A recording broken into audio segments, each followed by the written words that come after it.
Hola muchachos, buen día. Como lo prometido es deuda, por aquí estoy construyendo el videito para aclarar algunas de las inquietudes que manifestaron en relación a la construcción de la relatoría. Espero que con este ejercicio queden la mayoría resueltas.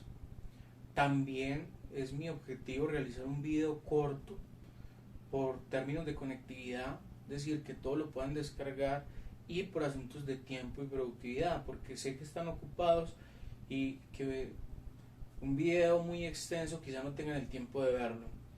Así que seré muy breve, pero bueno, si queda algo sin resolver, por favor no duden en escribirme, hacérmelo saber, hacerme llegar sus inquietudes, porque ya hablamos de esta comunicación desde la distancia, termina siendo bien difícil y para ello es fundamental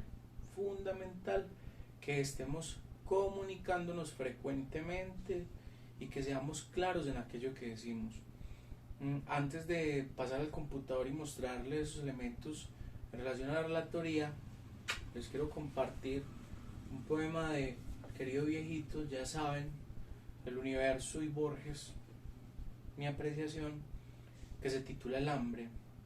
Mucho se ha hablado del COVID-19 como una pandemia global.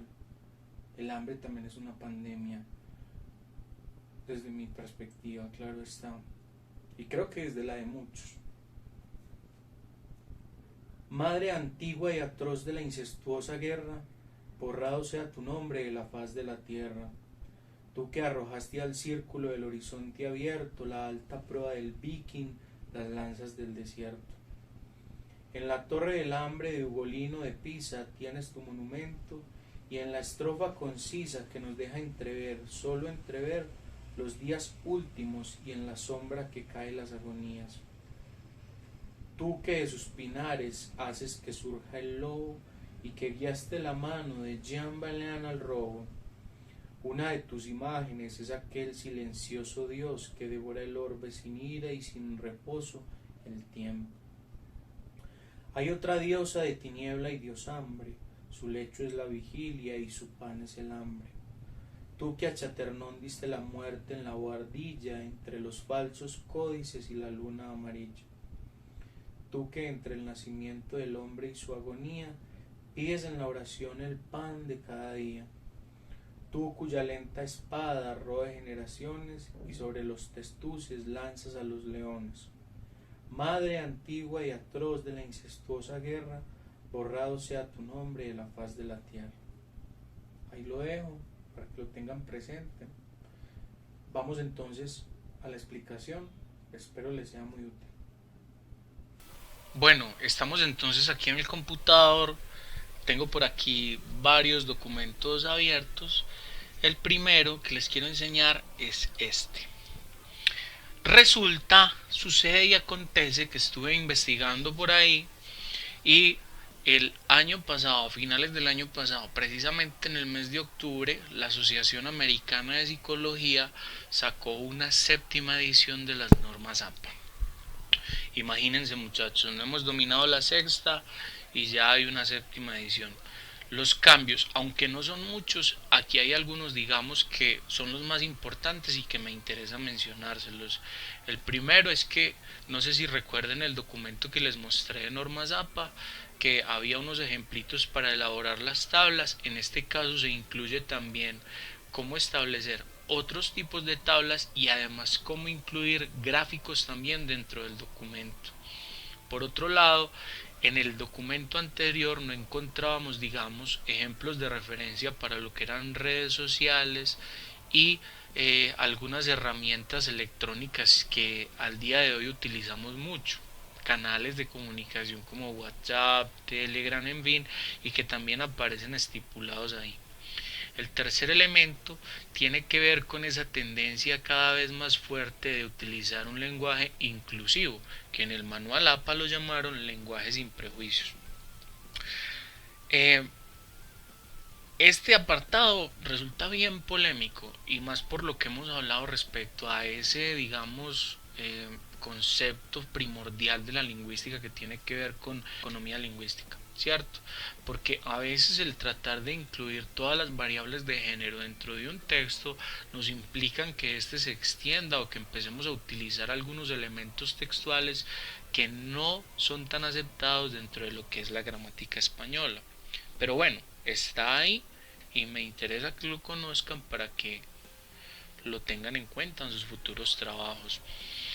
Eh, Se incluye también dentro del manual algunas pautas de escritura, análisis de material, documentos, elaboración de fichas bibliográficas, en fin, que terminan siendo herramientas muy útiles cuando estamos elaborando ejercicios de escritura eh, o de compilación de información.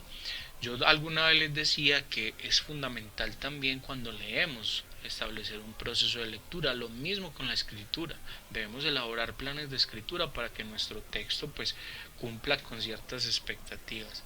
Y bueno, hubo un cambio en la estructura, colores y demás. ¿Por qué esta séptima edición todavía no está muy popularizada? Por una razón, porque no se han hecho todavía las traducciones pertinentes. Si nos fijamos por aquí en internet, ¿sí? Mire que dónde está. O si nos fijamos en internet, nos vamos a dar cuenta de que la única. ¿Dónde está? Se me cerró.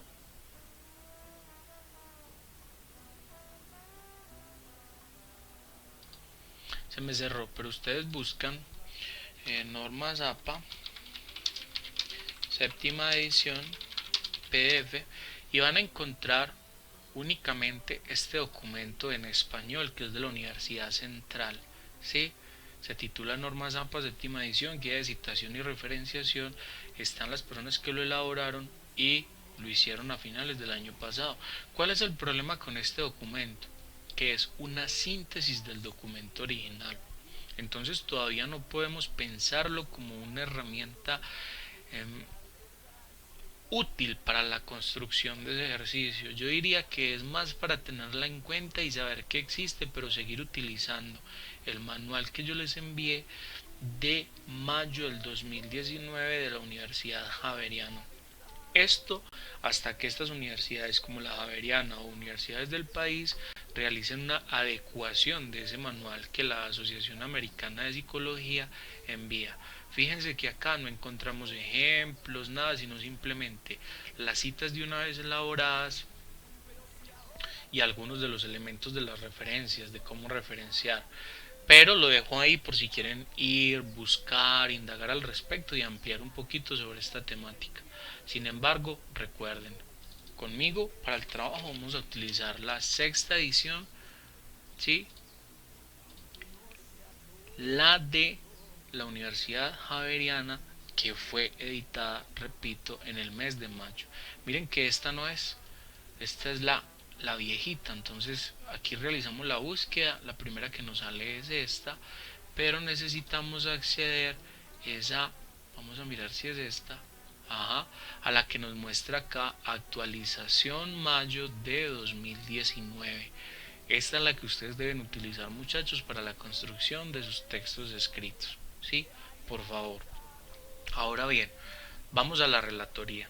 Yo les envío una guía para la construcción de la relatoría, que es esta, ¿cierto?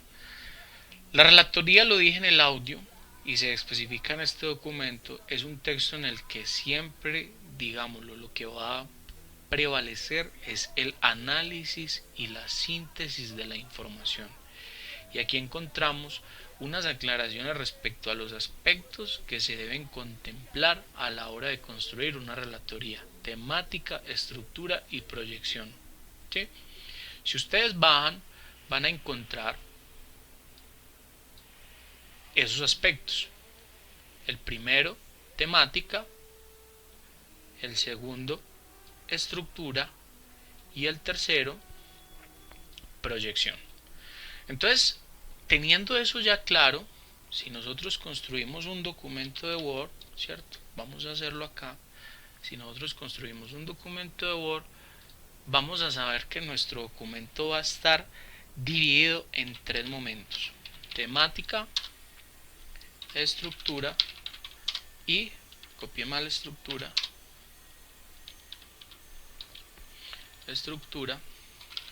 y proyección, ¿cierto? Tres momentos en los que va a estar dividido nuestro texto. Sin embargo, yo no voy a tener que señalar cada uno de los apartados. Yo lo hago acá en términos de ejemplificarles o demostrarles que son tres los momentos que vamos a trabajar, ¿sí? Y para cada uno de esos momentos yo tengo varias opciones a elegir. Si pensamos en la temática, nosotros tenemos la opción de la tesis, la opción de nociones y categorías, la opción de conclusiones, ¿sí? Tenemos esas tres opciones a trabajar cuando nos enfocamos en la temática. ¿Eso qué quiere decir? Que yo elijo una de las opciones por cada uno de los aspectos y trabajo desde allí. Es decir, yo en el primer apartado que va a tener que ver con la temática del texto o de los textos, porque recuerden que la relatoría se puede elaborar de uno o más documentos de estudio, yo puedo elegir la opción de tesis.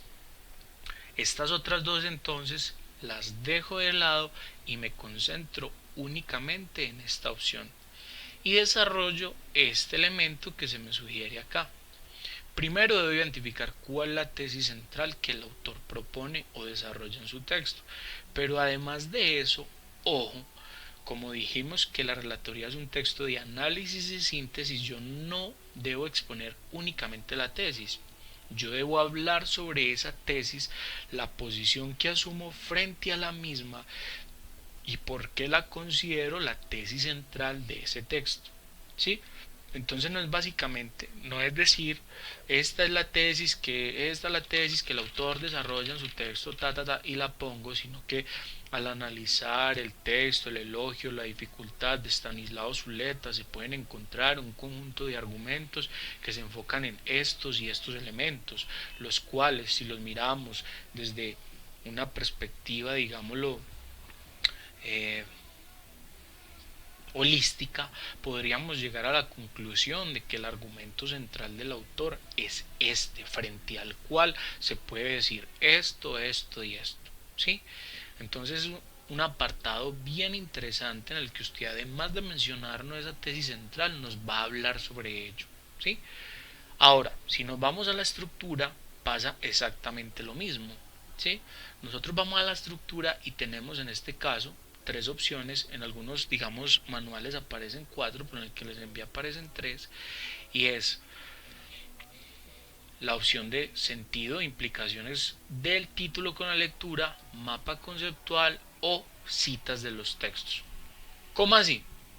Lo mismo que en el anterior, en este apartado 2 de mi documento, en este apartado 2 de la estructura, ¿cierto? En este apartado, yo puedo primero empezar a hablar al revisar el texto que el autor propone para su texto, el cual es el elogio a la dificultad. Encontramos lo siguiente, vemos estas relaciones, vemos que en un inicio se trabaja el concepto de elogio para luego profundarse en el de dificultad, incluso la preposición de puede tener estas implicaciones porque no es el elogio a la dificultad sino de la dificultad,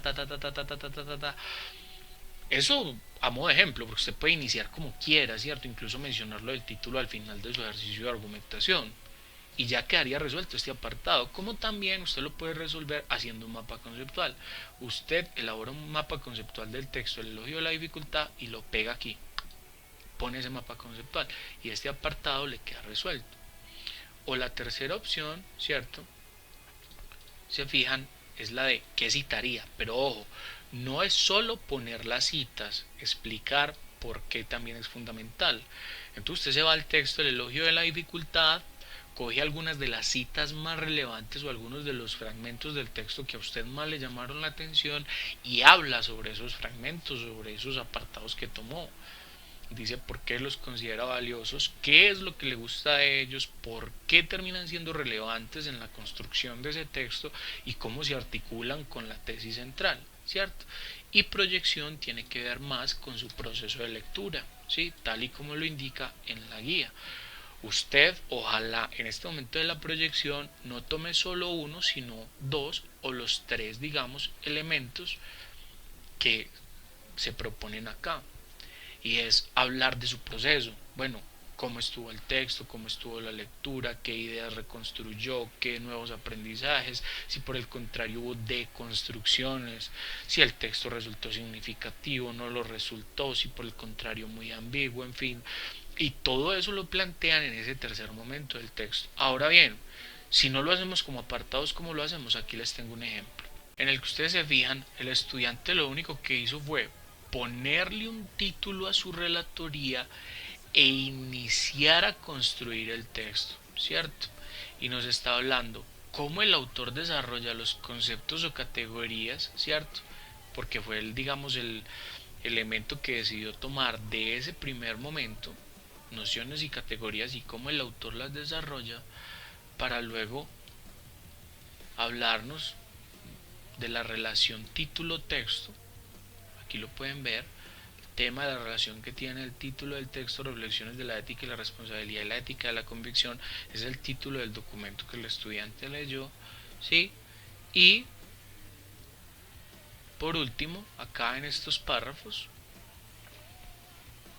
encontramos, digamos, esa reflexión que el estudiante hace sobre la lectura. Miren que dice, finalmente queda por hacer un comentario sobre el texto en cuanto a los posibles aportes que de él se puedan extraer. Primero, segundo, tercero, y finaliza de esa manera. ¿Qué le faltó a este estudiante? Las referencias bibliográficas. Ahora, Franzu, ¿cómo incluyo lo de las citas? Ya habíamos visto el formato, es tal y como el estudiante lo hace, por ejemplo, aquí. Abre comillas, cierra comillas, pone la cita y al final va la referencia. Estas citas pueden ser bien sea del documento de estudio que ustedes tomaron, en este caso el elogio de la dificultad, o bien sea de otros documentos que les sean o de utilidad, les resulten de cierta manera provechosos para reforzar esos planteamientos que en el texto desarrollan. Franzu, y ese elogio de la dificultad, ¿cómo cogemos ese texto? Por aquí en la web les voy a mostrar por aquí en internet, ¿sí? Hay un documentico, este es el que yo les envié, el elogio de la dificultad y otros ensayos, ¿cierto?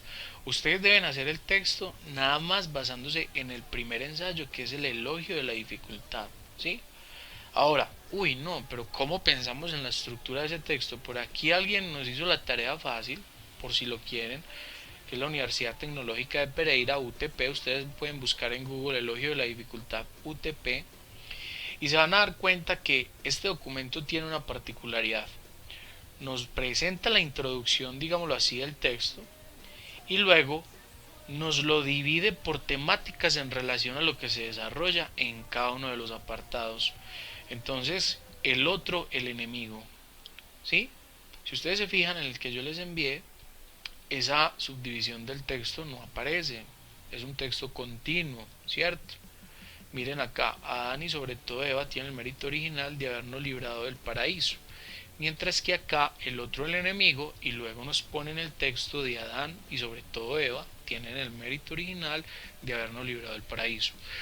En este caso, en este documento vamos a encontrar que nos presentan estos apartados: el otro, el enemigo, ausencia de respeto, esencialismo y circunstancialismo, la voz de Fausto. ¿Sí?